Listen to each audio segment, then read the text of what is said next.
Les Veracomusi, le plus petit des grands festivals, mais aussi celui qui ouvre le bal de la saison musicale. Programmé normalement du 12 au 15 mai cette année, mais malgré les annonces de la ministre, beaucoup d'incertitudes persistent.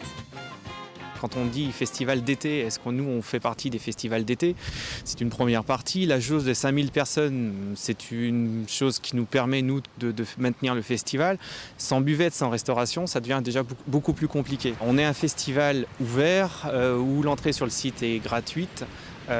Et on a nos concerts payants qui se trouvent dans une salle fermée. Donc là, salle fermée dit donc impossibilité de faire le concert.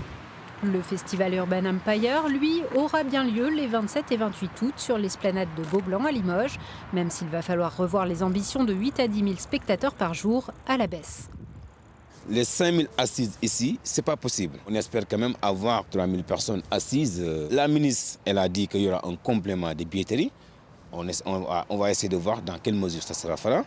Et autre chose qu'on va aussi essayer de faire, c'est de comment arriver à passer sur 3 jours peut-être ce festival.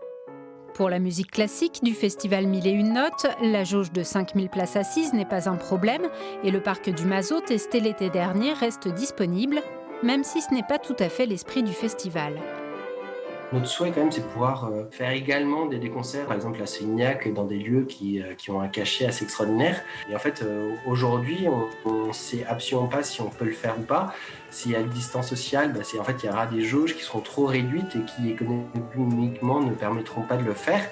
Reste que l'horizon s'éclaircit, on ne connaît pas encore leur forme, mais il y aura bien des festivals cet été.